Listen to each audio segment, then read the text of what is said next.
Si vous n'aimez pas votre vie, rentrez chez vous, ayez une réunion avec vous-même et pensez à ce à quoi vous avez pensé. Au lieu de blâmer d'autres pour tout le reste, ayez une réunion avec vous-même et demandez-vous juste s'il n'est pas temps de vous débarrasser de vos pensées puantes.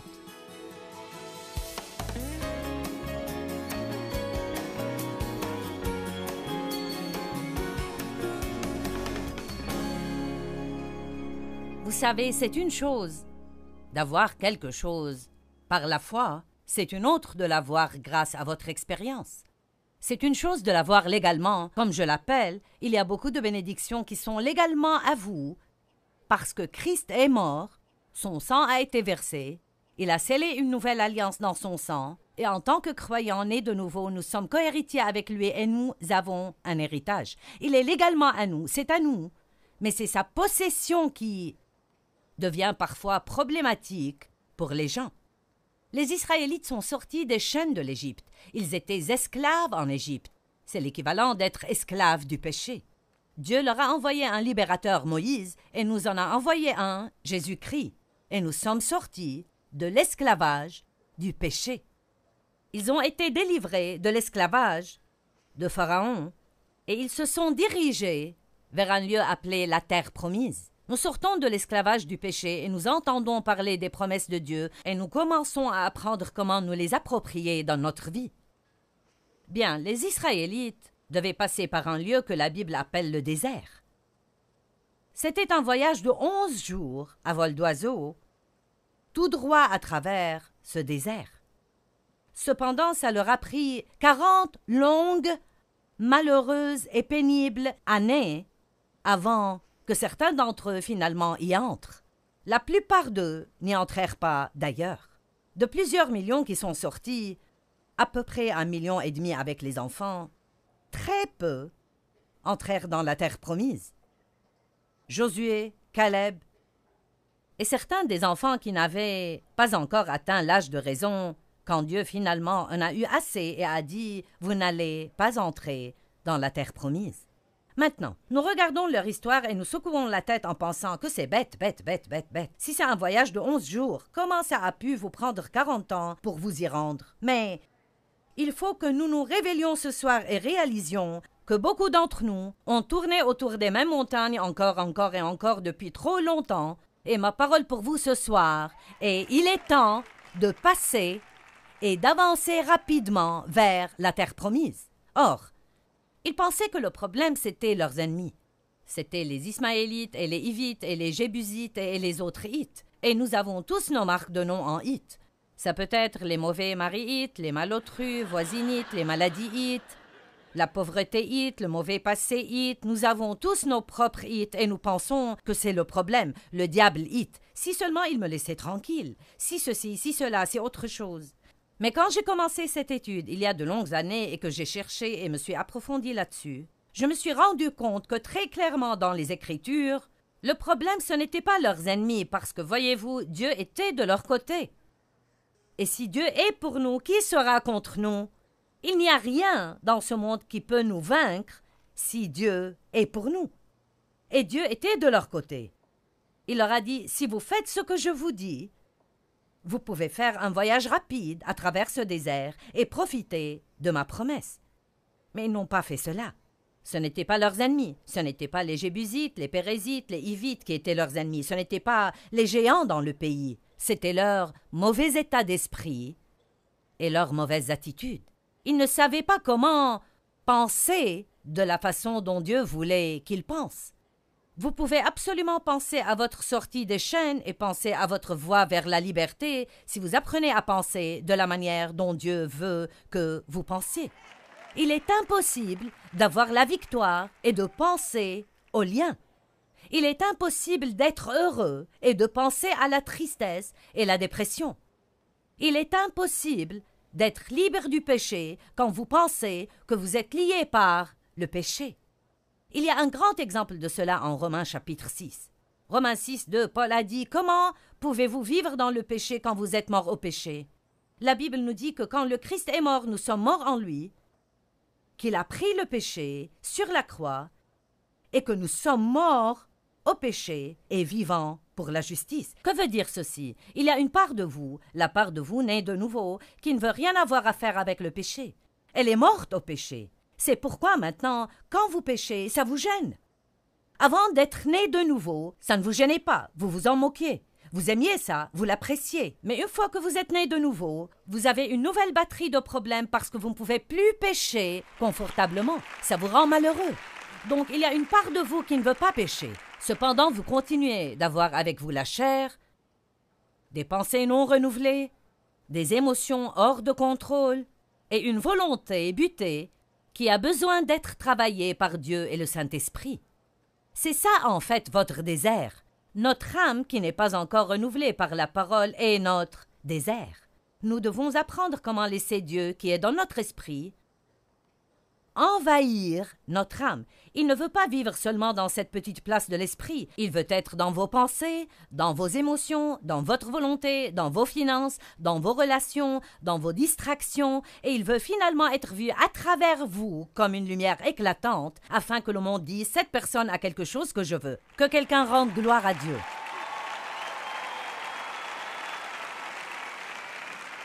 Donc, Romains 6,2 dit « Nous sommes morts au péché », puis ensuite Romains 6,11 dit « De même vous aussi, considérez que vous êtes morts au péché et vivants pour la justice ».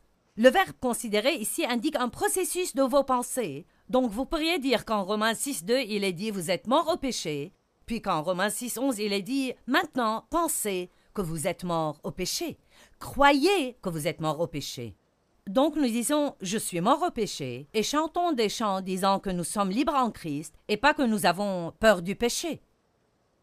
Nous disons que nous sommes dépendants, je ne peux pas surmonter ça, c'est difficile, je ne peux pas me débarrasser de ceci et nous restons prisonniers dans cette zone déserte. Nous devons commencer à penser comme Dieu pense et dire ce que Dieu dit et ça va nous faire prendre le chemin le plus court à travers le désert et commencer à vivre dans les promesses de Dieu. Vous pouvez contrôler vos pensées avec l'aide de Dieu, beaucoup d'aide du Saint-Esprit, en vous appuyant beaucoup sur le Saint-Esprit. Vous pouvez contrôler vos pensées, mais pas tant que vous n'apprenez pas à faire un inventaire de vos pensées. Je peux l'appeler penser à ce à quoi vous êtes en train de penser. Où va la tête, l'homme suit. Si vous n'aimez pas votre vie, rentrez chez vous, ayez une réunion avec vous-même et pensez à ce à quoi vous avez pensé. Au lieu de blâmer d'autres pour tout le reste, ayez une réunion avec vous-même et demandez-vous juste s'il n'est pas temps de vous débarrasser de vos pensées puantes. Amen. Fixez vos pensées et gardez-les fixées sur de bonnes choses. Vous savez, une des deux écritures les plus populaires qu'on utilise quand on enseigne sur les pensées sont 2 Corinthiens 10, 4 et 5, les armes que nous utilisons ne sont pas charnelles. Ce sont les armes puissantes de Dieu pour détruire des forteresses, abattre les imaginations et les raisonnements. Nous faisons prisonnière toute pensée pour l'amener à obéir à Jésus-Christ. Donc il y a un combat dans nos pensées. Fausses idées, raisonnements et théories qui ne s'accordent pas avec la parole et la Bible nous donnent la responsabilité de les détecter et de les abattre. Maintenant, ce n'est pas notre responsabilité par nous-mêmes parce que quand vous vous appuyez sur le Saint-Esprit, vous devez dire « Dieu, je te demande de me rendre compte quand je pense de mauvaises pensées. » Juste prier. « Dieu, fais-moi me rendre compte chaque fois que je pense de mauvaises pensées. Ne me laisse pas penser à des choses stupides. Fais-moi me rendre compte quand je pense de mauvaises pensées. » Et donc, quand vous commencez à prier comme ça, vous allez commencer à réaliser « Je ne dois pas penser comme cela. » Je ne devrais pas penser à cela, ce n'est pas en accord avec la parole. Et ces forteresses dans vos pensées sont abattues quand vous êtes un étudiant assidu de la parole de Dieu, qui est pour une part ce que vous êtes en train de faire ce soir. Je vous applaudis parce que vous avez pris un vendredi soir une partie de la soirée. Le travail de la semaine est fini et vous auriez pu faire toutes sortes de choses. Vous auriez pu sortir et dépenser votre paye pour quelque chose qui ne vous aurait fait aucun bien, ou vous auriez pu aller dans toutes sortes d'endroits, ou vous auriez pu rester à la maison parce que vous êtes fatigué d'avoir travaillé toute la semaine. Mais vous êtes ici, vous êtes venus par milliers, tout ce chemin jusqu'en haut de l'immeuble pour étudier la parole de Dieu et pour le louer. Je vous applaudis. Mais je dois aussi vous dire, je ne veux pas être décourageante, que ça ne suffit pas pour vous faire marcher dans la victoire. Vous devez vous lever et étudier davantage. Ensuite, priez un peu. Ensuite, louez un peu. Allez à l'église le jour suivant. Allez au service du milieu de semaine la semaine suivante. Regardez mon programme TV les 5 jours de la semaine d'après. Téléchargez quelque chose sur votre tablette ou sur votre portable. Étudiez la parole continuellement. La parole. Et bientôt, vous allez penser d'une façon complètement différente. Romains 12:2. Ne vous conformez pas à ce monde-ci, mais soyez transformés, complètement changés par le renouvellement de votre intelligence, pour discerner quelle est la volonté de Dieu, ce qui est bien, qui lui est agréable et parfait. Merci, je vous aime aussi. Jérémie chapitre 4, verset 14 dit « Jusqu'à quand resteras-tu habillé par de mauvaises pensées ?»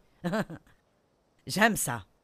Jérémie 4, 14 « Jusqu'à quand resteras-tu habité par de mauvaises pensées ?»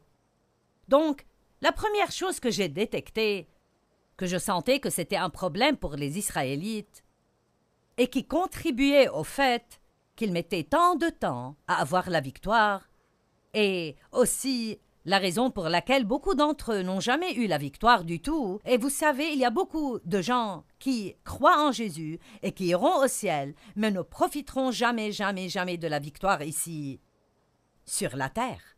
Le savez-vous? Vous pouvez aller au ciel sans victoire. Vous êtes sauvés par le sang du Christ, mais pour profiter du voyage, la victoire est nécessaire et je pense que pour être un témoin correct pour les autres, il faut la voir fonctionner dans votre vie. Amen. Donc, la première chose que j'ai vue, c'était qu'ils n'avaient pas une vision positive du futur. Ils parlaient toujours du passé. Ils pensaient que leur passé dictait leur futur. Et je suis ici pour vous dire que peu importe ce qui vous est arrivé dans le passé, peu importe ce qui se passe dans votre vie maintenant, cela n'a pas le pouvoir de vous empêcher d'avoir un futur extraordinairement génial si vous apprenez à regarder dans l'esprit. La Bible dit en Isaïe 11 que Jésus ne regardait ni ne décidait des choses qu'il entendait de ses oreilles et voyait de ses yeux. Il voyait avec ses yeux spirituels et écoutait avec ses oreilles spirituelles, et nous avons tous des oreilles sur notre tête et des yeux sur notre visage, mais nous avons aussi des oreilles et des yeux spirituels. Avec nos yeux naturels, nous voyons ce qui se passe et ce qui arrive dans notre vie, mais avec nos yeux spirituels, nous voyons ce que nous ne pouvons voir avec ces yeux-ci. Nous regardons avec une attitude de foi et nous disons « Dieu dit que je peux avoir un bon futur et je crois que je peux avoir un bon futur. » J'étais récemment dans un Starbucks dans une ville dans l'Utah. Une femme m'a reconnue et a commencé à me parler. Elle a dit « J'ai écrit à votre ministère et vous ai parlé de mes problèmes. » Et ainsi de suite. Elle a commencé à me raconter ses problèmes. Elle a dit « Oui, je vais vous dire. » Elle a dit « Dans ma vie, j'ai été jetée sous le bus. » Je ne lui ai pas dit ceci parce que je ne voulais pas la blesser, mais quand je suis partie, j'ai pensé « Madame, j'ai aussi été jetée sous le bus, mais maintenant je le conduis. » Amen. Bien, elle s'est juste arrêtée à « j'ai été jetée sous le bus ». Et je peux vous dire, elle va être assise quelque part à raconter la même triste histoire à quelqu'un dans 1 an, dans 5 ans, dans 10 ans. Seulement son histoire va être de plus en plus amère et va paraître encore pire parce qu'elle n'avait pas d'espoir de changement dans sa vie. Et j'ai essayé de lui dire, eh bien, Dieu peut changer les choses, vous devez avoir confiance et croire en Dieu. Et tout ce que je recevais comme réponse à chaque fois, c'était un mur ou une quelconque excuse. Son cas était un cas spécial, ce n'était pas comme tous les autres cas, personne n'avait jamais souffert comme elle. Elle avait été jetée sous le bus et elle était allongée sous les 4 roues et elle n'avait aucune intention de sortir de sous ce bus. Bon, j'ai décidé de conduire ce bus stupide. Et vous pouvez faire la même chose. Mais écoutez-moi bien, ce n'est pas quelque chose que quelqu'un peut décider à votre place. Chaque personne doit décider cela elle-même. J'aimerais que nous regardions un exemple dans Genèse au chapitre 13. Nous voyons ici un homme, Abraham, qui a tout perdu, et cependant il finit avec plus que ce qu'il avait perdu. Dans l'économie de Dieu, vous pouvez perdre jusqu'à la moindre chose que vous avez, et si vous voyez avec les yeux de la foi, vous finissez avec davantage que ce que vous avez laissé. Job avait tout perdu, avait des problèmes terribles, et à la fin, Dieu lui a donné 2 fois plus que ce qu'il avait perdu. Abraham avait béni son neveu Lot en lui partageant ce qu'il avait, et ensuite, ils sont devenus si prospères tous les deux, ils avaient tellement de troupeaux et tellement d'employés qu'ils ne s'entendaient plus, les employés. Et donc, Abraham alla voir Lot, prit l'initiative, voulant être un artisan de paix, et il a dit « Je te prie qu'il n'y ait pas de conflit entre nous. Décide quelle part du pays tu veux, et je prendrai ce que tu ne me prends pas. » Voici, je pense que c'est une attitude plutôt extraordinairement humble ici, car j'aurais dit « Je vais prendre ce que je veux en premier, et tu prendras le reste, parce que tu n'aurais rien eu si je ne te l'avais donné. » Mais Abraham était évidemment un homme de Dieu, ce qui est probablement la raison pour laquelle Dieu a pu faire alliance avec lui et l'utiliser comme il l'a fait. Donc, effectivement, si vous lisez le chapitre 13, Lot choisit la meilleure part de la vallée du Jourdain et Abraham a dû prendre ce qui restait. Donc, il n'était pas en très bonne forme. Mais au verset 14, il est dit « Le Seigneur dit à Abraham, après que Lot se fut séparé de lui, lève donc les yeux et du lieu où tu es, regarde au nord, au sud, à l'est et à l'ouest. Oui, tout le pays que tu vois, je te le donne ainsi qu'à ta descendance pour toujours. » Et au verset 17, il est dit « Lève-toi, parcours le pays, en long et en large, car je te le donne. » Donc, il dit 2 choses ici. Les 2 sont importantes. La première, il a dit « Regarde au nord, au sud, à l'est et à l'ouest, et tout ce que tu peux voir, je te le donne. » Bon, de toute évidence, il lui disait de regarder avec ses yeux naturels. Mais je crois que Dieu veut vous dire ce soir « Regarde vers le futur. Que vois-tu par la foi pour ta vie? Est-ce que tu peux te voir sans dette? Est-ce que tu peux te voir propriétaire de ta maison? Est-ce que tu peux te voir avec une nouvelle voiture? Est-ce que tu peux te voir dans un meilleur travail? Est-ce que tu peux te voir être une bénédiction pour beaucoup, beaucoup, beaucoup de gens? Est-ce que tu peux te voir vivre et jouir de ton rêve, quel que puisse être ce rêve? Tant que c'est aussi le rêve de Dieu, tu peux vivre ce rêve. Peux-tu le voir? Si tu ne peux pas le voir, tu ne l'auras jamais. Ensuite, il lui a dit, « Et tout ce que tu vois, je te le donne. Maintenant, va et marche dessus. Va, prends-le. » Ça veut dire entreprendre une action. J'avais un rêve. Un rêve donné par Dieu de prêcher l'Évangile. C'était quelque chose que Dieu a fait naître dans mon cœur lorsque j'ai entendu un enseignement sur cassette en 1976. J'étais si étonnée que quelqu'un puisse prendre un passage de l'Évangile de Marc et prêcher dessus pendant presque 1 heure et garder votre attention. Et le désir brûlant de prêcher l'Évangile tout autour du monde est venu dans mon cœur, ce qui était très stupide si on considère où j'en étais à l'époque, donc c'était Dieu. Disons juste que j'étais la candidate la moins à même de le faire. Donc, Dieu mettra des choses dans votre cœur qui n'ont pas de sens pour votre intelligence. Vous ne pouvez pas vivre avec une intelligence non renouvelée. Vous devez vivre avec l'intelligence de l'esprit. Dieu va vous montrer des choses qui sont des potentialités pour vous, mais quand vous lisez la parole, vous devez la prendre pour vous, pas juste pour ce groupe spécial de personnes vraiment spéciales, mais chaque promesse dans la parole de Dieu est pour vous. Elles sont toutes pour vous. Dieu veut vous bénir. Dieu veut vous promouvoir. Dieu veut vous élever. Dieu veut vous utiliser. Dieu veut vous guérir. Amen.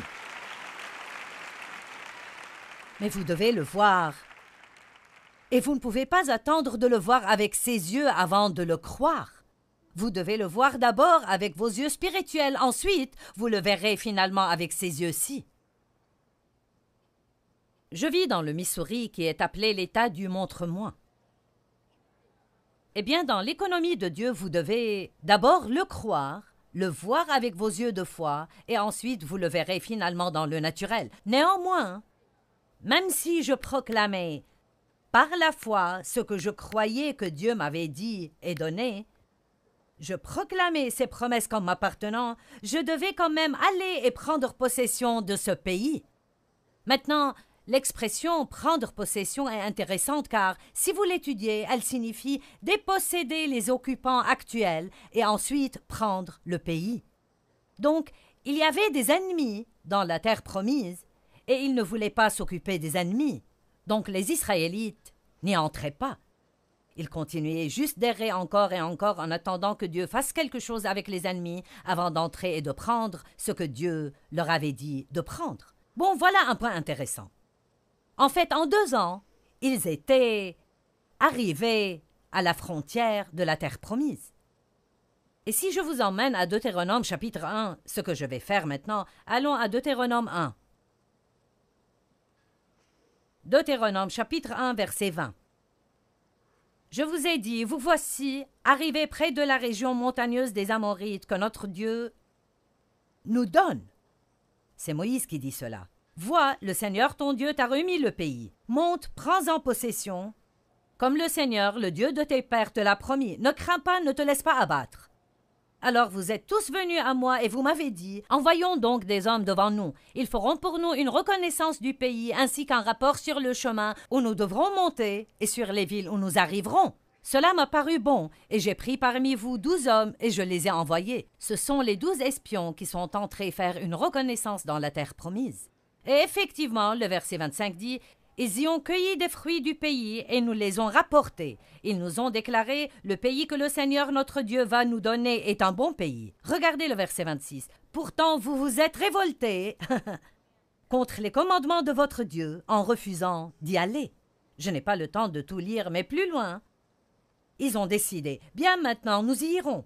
Et Dieu a dit, n'essayez pas d'entrer maintenant, parce que je ne suis pas avec vous. Vous auriez dû y aller quand je vous l'ai dit. Donc les voilà, arrivés à la frontière de la terre promise, et quand Dieu leur a dit « Maintenant, c'est le moment de posséder le pays », ils n'y sont pas allés, ils se sont rebellés contre Dieu, et ils ont erré encore 38 ans dans le désert, et beaucoup d'entre eux, ils sont morts. Bon, maintenant, je veux vous enseigner une petite leçon.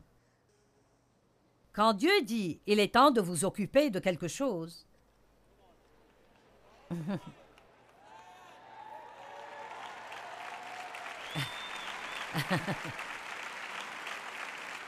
quand Dieu vous dit de vous occuper de quelque chose, il y a une onction pour le faire à ce moment-là.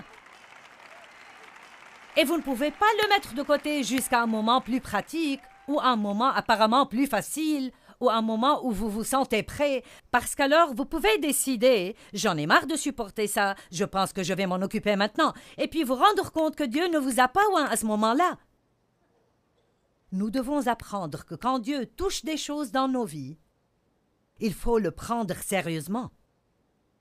Si Dieu s'occupe d'une mauvaise attitude chez vous, il faut agir. S'il s'occupe de vous concernant le manque de pardon chez vous, agissez en conséquent. Ne donnez pas l'excuse que c'est difficile de pardonner aux gens. Je vais vous dire ce qui est difficile. Haïr les gens, c'est bien plus dur que de pardonner aux gens. Le pardon est facile comparé à la haine et l'amertume et au ressentiment et au fait d'être plein de poison tout le temps. Si Dieu est en train de s'occuper d'une habitude que vous avez et qui est destructrice, si Dieu est en train de mettre son doigt dessus, alors vous ne devez même pas penser que vous ne le pouvez pas, parce que Dieu ne va jamais s'occuper de vous à propos de quelque chose sans vous donner la capacité d'arriver à la victoire. Mais vous devez le croire. J'aimerais vous partager quelque chose qui est arrivé par courrier. Quelqu'un a écrit du Wisconsin et a dit « À l'époque où j'étais en classe de 3e, j'essayais d'échapper aux difficultés de la vie. Les enfants se moquaient de moi parce que j'étais petit. Ma grand-mère m'avait donné ma première boisson alcoolisée à 9 ans et donc je suis devenu alcoolique et ai fini en prison pour 7 mois. Des années plus tard, j'ai entendu Joyce prêcher et j'ai depuis écouté son programme. J'ai appris combien la vie chrétienne est extraordinaire quand vous vivez dans les fruits de l'esprit et étudiez la parole de Dieu comme une manière de vivre. Et je souligne cela. Étudiez la parole de Dieu comme une manière de vivre. Vous savez, renouveler votre intelligence, c'est oublier votre passé et utiliser vos yeux spirituels et commencer à marcher dans la parole de Dieu.